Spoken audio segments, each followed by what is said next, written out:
السلام عليكم. بسم الله الرحمن الرحيم، والصلاة والسلام على سيدنا محمد وعلى آله وصحبه وسلم. إن شاء الله في الفيديو ده نتعرف على أفضل طريقة لعلاج تكليح الورنيش، وفي نفس الوقت تحافظ على الدهان بتاع العربية بدون ما تحط أي طبقات زيادة أو حاجة. إيه هو التكليح؟ التكليح عبارة عن تآكل في طبقة الورنيش، طبقة الكلير اللي هو فوق خالص، او الجيلاتين او اللاكر. هي دي الطبقه اللي بتكلح او بيحصل فيها التآكل. زي ما احنا شايفين زميلنا على القناه حابب يشارككم الفيديو، بيبدا ان هو يشيل طبقه الورنيش بس بالصلبه، او اي بقى انت ماده هتشيلها. يعني في مواد شفناها دلوقتي بتدهن كده على العربيه، بتبدا ان هي تشيل طبقه الورنيش بدون ما تشيل اي طبقات تانية تحت منها.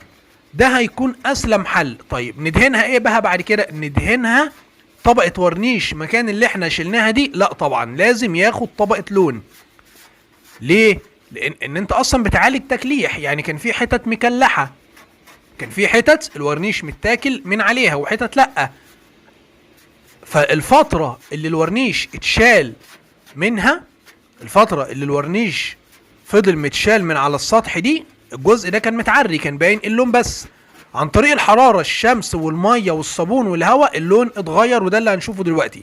فلازم بعد ما تشيل طبقة الورنيش، تشيل طبقة الورنيش بدون ما توصل للصاج وبدون ما توصل لأي طبقات دهان تحت، وتبدأ اللي انت تصنفر الدهان. وبعد كده تنزل لون فراني غير اللون ده. هنا زي ما احنا شايفين، بصوا بعد ما شال الاماكن اللي هو لسه شالها، بص اللون بتاعها اصلي، والاماكن اللي كانت متعريه بالورنيش لونها بص اتغير ازاي. هل ينفع ننزل الورنيش على كده؟ لا طبعا. بص الورنيش اتشال ولكن الجزء مبقع او سطح العربيه مبقع زي ما احنا شايفين. فلازم الكلام ده يتصنفر، البويه القديمه دي تتصنفر، لان اللي فاضل ده دلوقتي يعني جزء من الصبغ بتاع اللون، ولكن مش الاساسيات بتاعت اللون كلها. فانت لازم تصنفر طبقه اللون، وتنزل بعد كده بطبقه لون جديده، وبعد كده طبقه ورنيش. كده انت شغال في عربيتك زي السكنز او السمك بتاع الفابريكا. يعني حتى انت لو جيت بتقيس بالقلم او حاجه، هتلاقيه هو نفس الكفاءه، ما فيش اي فرق يعني او حاجه. او بص بيبدا ان هو يتخلص من الورنيش، ولكن حرفنتك اهم حاجه ما توصلش لمجموعه البريمرات اللي تحت. احنا عارفين الصاج في فوق منه طبقه البو اي دي، وفوق الاي دي في طبقه برايمر، وفوق طبقه البرايمر في اللون الفراني اللي احنا شايفينه، وبعد كده طبقه الورنيش. يعني هنا بصوا، هنا في اماكن بقى كان مضطر ان هو يصنفرها. في الحاله دي بقى ده وصل للصاج والمجموعه البرايمرات اللي تحت وكده، لو حب ان هو يرش لون وبعد كده ورنيش، الحاجات دي هتحور، هتمص. امال ايه الحل في حاله زي دي؟ في الحاله دي تبدا اللي انت تبطن العربيه فيلر، وبعد كده تصنفر الفيلر وترش.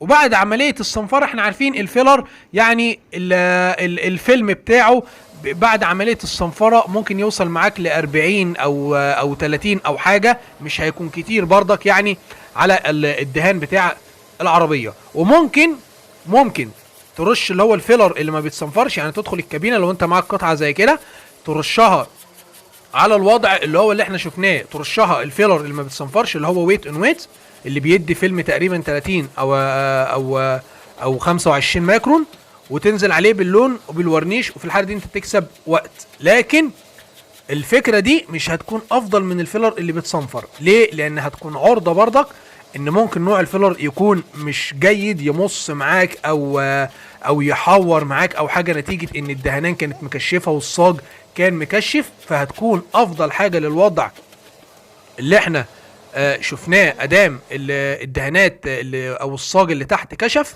لازم تنزل بالفيلر وبعد كده تصنفر الفيلر وبعد كده تنزل باللون والورنيش. لكن في حاله اللي انت لو عرفت تشيل طبقه الورنيش بس بدون ما تاثر الدهان اللي تحت، بدون ما توصل لجموعه البريمرات اللي تحت ولا حاجه تكشف معاك، في الحاله دي انزل باللون وبعد كده بالورنيش، بس بشرط انك تصنفر طبعا. ان شاء الله هيكون فيه احسن تماسك، وان شاء الله هتلاقي في علامه اي عندك فوق والتعليل المثبت هتلاقي فيديوهات اكتر عن طرق كتيره لعلاج تكليح الورنيش. ولكن هي دي الفكره العامه، هي عمليه الرش. عندك اي اضافه سيبها في التعليقات، اي سؤال عاوز اي استفسار سيبه في التعليقات، ان شاء الله هنرد على حضرتك. والسلام عليكم ورحمة الله وبركاته.